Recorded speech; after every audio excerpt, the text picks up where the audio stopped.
it's Ellen from Rent Roll Starter here, and I thought I would join you this afternoon for a little bit of tea and training.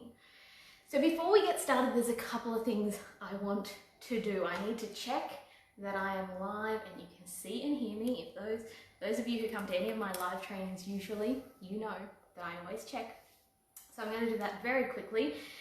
And while we get started, I want to ask you, if you are joining me, whether you are joining me live or whether you are watching the replay for this, I want to know, what are you drinking? If you are drinking a hot beverage, as I am, I want to know in the comments below what it is you're drinking. For me, I'm drinking Rooibos, which is a naturally caffeine-free tea, which is really nice. I really like it. I'm having it black at the moment, but sometimes I have it white as well with a little bit of almond milk. So I'm just going to check here to make sure that I am appearing live. There I am. That's awesome. That is a very good sign. So welcome. For those of you who don't know me, my name is Ellen Bathgate and I'm the founder of Rent Roll Starter. At Rent Roll Starter, we help rent roll owners start and grow their rent rolls using either free or almost free marketing tools. So if you are in the 0 to 200 properties, that's what we help you with. And today, I want to give you a little bit of training. Well, let's maybe not call it training. Let's call it sitting down and having a cup of tea together. How does that sound to you? Awesome. I want to talk to you about networking events, but first I want to tell you a little story about when I first started going to networking events. Some of you might know that I am a huge introvert. I am very, very introverted. I'm not shy, but I'm very introverted. I get really overwhelmed when I am in a group full of lots and lots of people. And a networking event is exactly that. And that gets so overwhelming for me sometimes.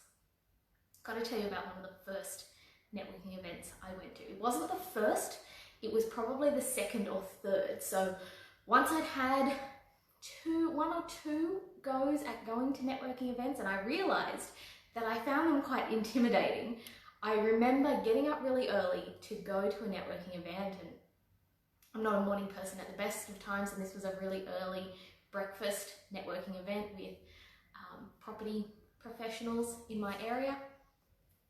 And I got in the car to head to the networking event and I was nervous. I was so nervous, like anxiety ridden, and actually ended up making myself sick. I worked myself up so much I had to pull over in the car to the side of the road to be sick. It was awful, and I actually sent a message to the networking coordinator to say, I know I said I was going to be there, but I'm not going to be there now.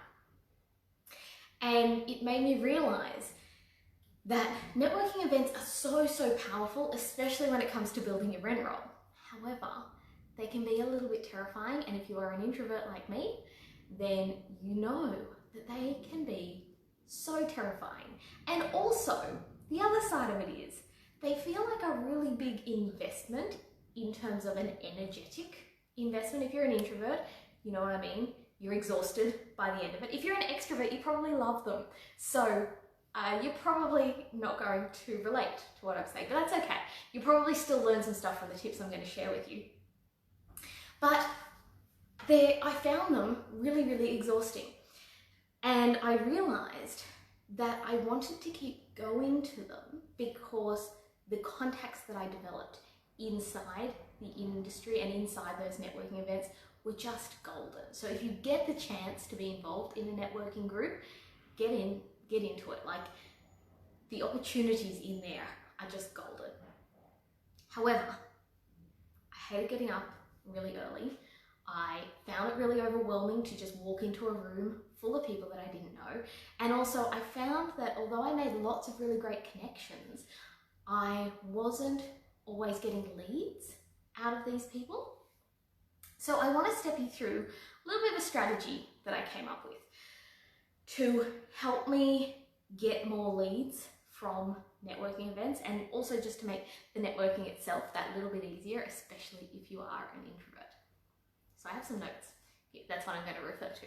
every now and then. Okay, so step one is research. Research who is going to be at the event. Research what the type of event is.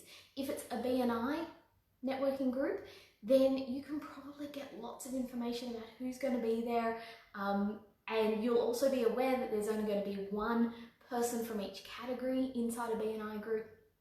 If it's another, Chamber of Commerce or something like that, you can figure out who is going to be there, and also not just who is going to be there, individuals, but what types of businesses are going to be there, just so that you know who to expect. And then if you've got an idea of who, like individual people, who are going to be at the networking event, then you can Google them. So you can actually do a little bit of research about the people that you're going to meet. Because it's really, really nice when you meet someone to be able to put the pieces together, to be able to realize that this is the person you've read about via your Google search. And you can actually refer to that when you meet them. So there's a lot of power in doing some research, and it will help you form some deeper connections with people as well, because you've already done a little bit of research on them. The next step is something that I figured out with a little bit of practice, is to stand either near the bar or the food or the coffee station. So this is especially useful if, like me, you're turning up to these events all by yourself, because when you're there all by yourself, you haven't arrived with anyone, and that's a little bit scary.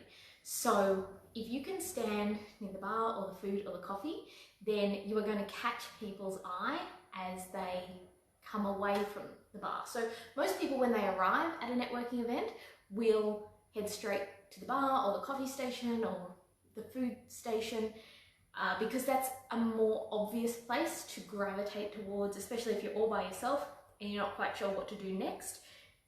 You can go and make a coffee. So if you can be standing just a little bit away from the coffee station, you'll catch people's eye, and you will see this happen. So they will go and they'll make themselves a coffee, or they'll order a coffee, and then they'll grab their coffee and they'll start walking towards the rest of the room, kind of looking around for people that they might possibly know. So watch for that, and that's an ideal time to make a connection and to introduce yourself. So look for that. The other thing to remember is there's a lot of people there like you.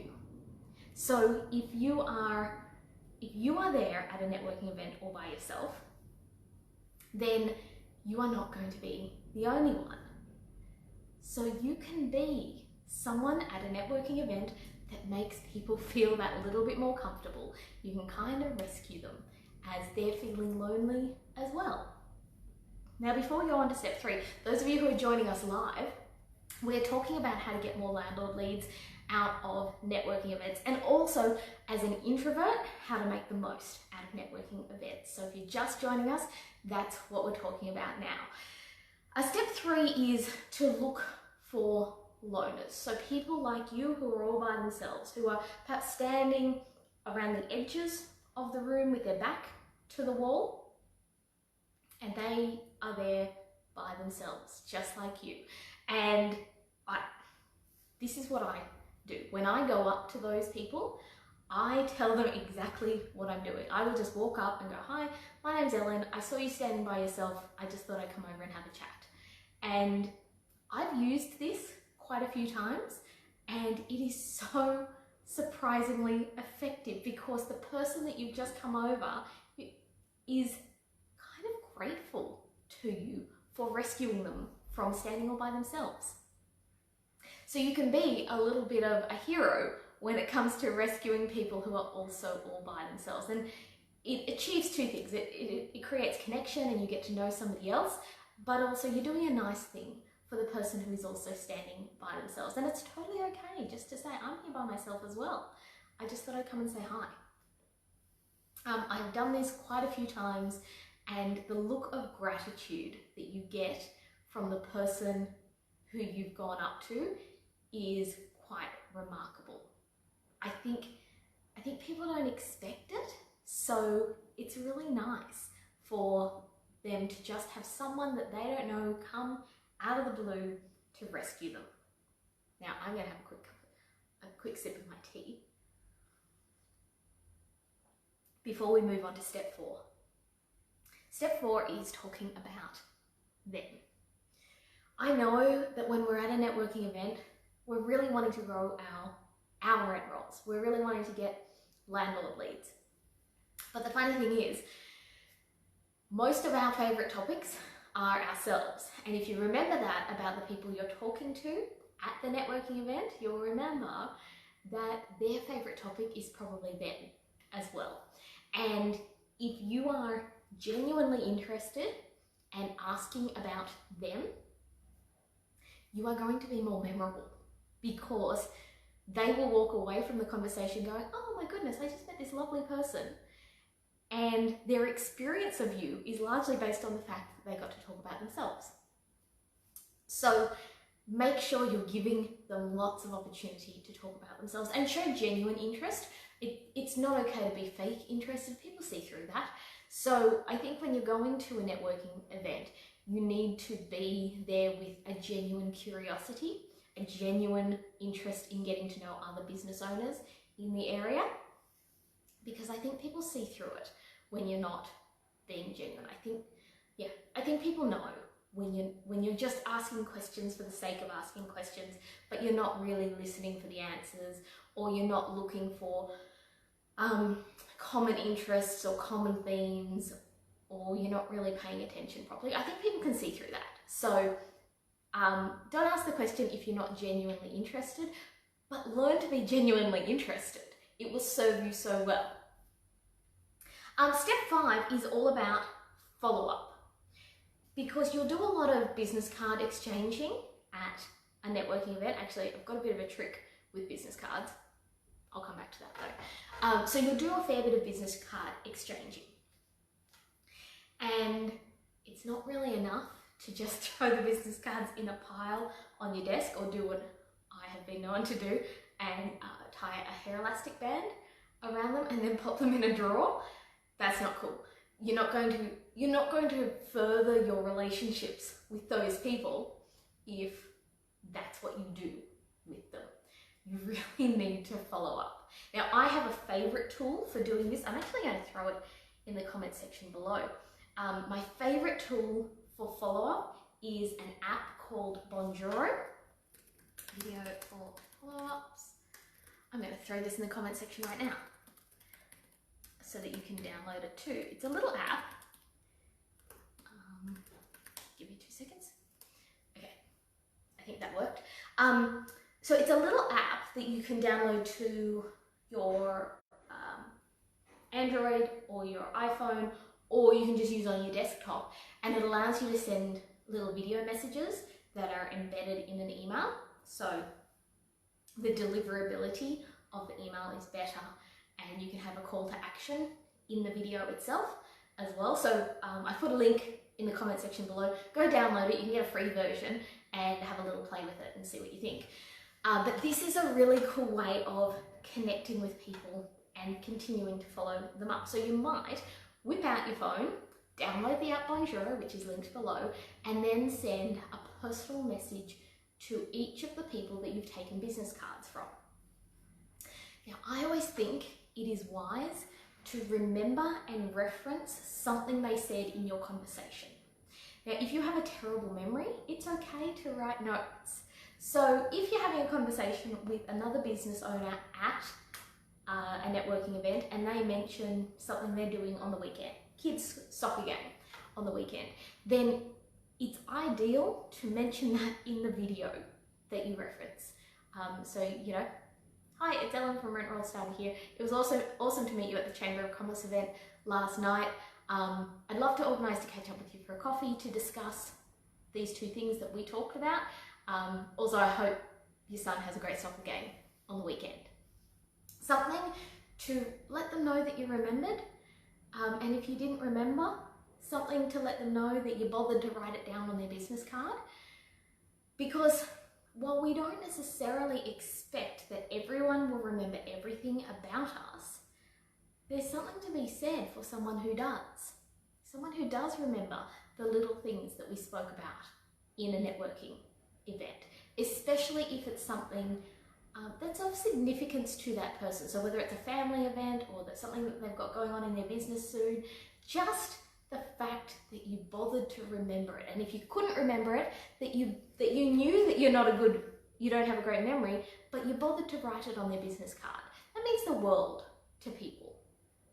So please make reference to something that you spoke about when you reach out to them. Now, if you hate doing video, yes, you can send a text or an email. However, if you hate doing video, then using this Bonjoro tool that is linked in the comment section below, that is a great way to get more comfortable with video because you practice being on video on a regular basis. So please give that a go. Also, if you're going to follow up, then make sure that you're following up and continuing the conversation. So if you met a mortgage broker or a solicitor or a conveyancer or someone that you actually think you could partner with, then do the follow-up, but also arrange the next time you're going to catch up. Now, if you're part of a B&I group, you'll probably find that this is fairly well structured for you. You'll have your one-on-ones that you're doing. But if you went to another networking event, Chamber of Commerce or another sort of networking event, you might need to instigate this stuff on your own. So make sure you do that. Make sure that you schedule time to catch up with the people who you can help them grow their business, but also they can help you grow your business. And then I want to share my sixth tip, and it's really cliche, and I'm sorry that it's really cliche, but I just gotta say it.